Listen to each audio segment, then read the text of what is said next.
So this is just going to be a handheld little thing that I thought might help some other people, because Annie at tea time break, and I will tag her below, excuse me, had made this happy mail for me. And in the happy mail, it had this tiny wee little envelope thing, which I just love. I don't know where she got it from. I love the idea.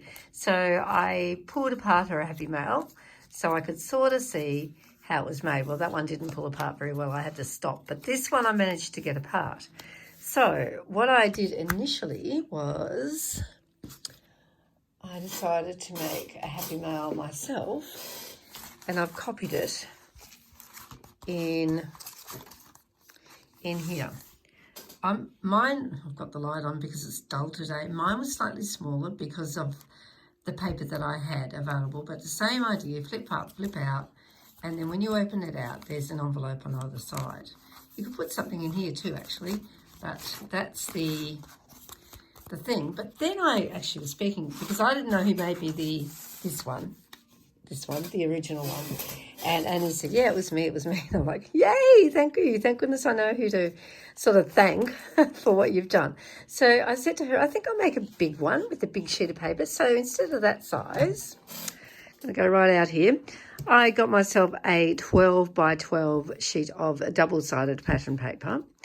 And basically all you do is you score at 4 inches both ways. So you've got 3 columns that way and 3 columns this way. Now I might have to fiddle with it a little bit because I'm not very good at scoring and doing stuff like this, but anyway. Then what you do is you cut out these points here. I've already finished that one there, but you can see that that's this triangle here is cut out, because what you want to do is to be able to flip this up and that down. So obviously these are the bits that needs to be cut out. So you just go from one corner of your square to the middle corner of the square, draw a line and chop it out. Before you do that, the very first thing you do though is you just score, I've done 3/8 of an inch, but you could do a 1/2 inch I suppose, on each side of the paper, and then you just cut the bit out on either end so that you've got a flip over, so that when you create your envelope, it's got something to stick onto. So yeah, so I've done my scoring, 3 that way and 3 this way. Then I've just scored 3/8 of an inch or 1/2 an inch. I mean, it doesn't matter, it's up to you. And then I've just cut it out of this bit and cut it out of that bit to give me a flap left in the middle. And I've done that on this side already. And then I've finished this one, this little pocket. But then all you do is you just stick that side down and that side down. And then you've got your 2 pockets that fold into the middle. Then all I've got to do is I'm going to take a little bit off this length and a little bit off this length, because they're too long. Because we want them to, we don't need them that long. It's really hard doing this one-handed.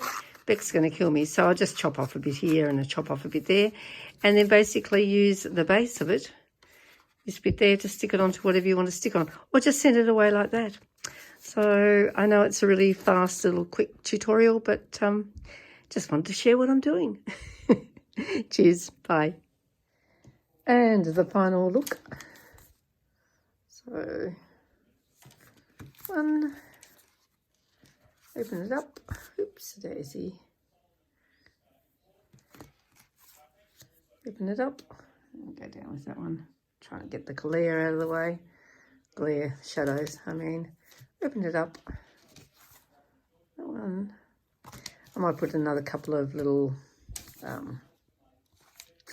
word sticker things on, but mostly it's done.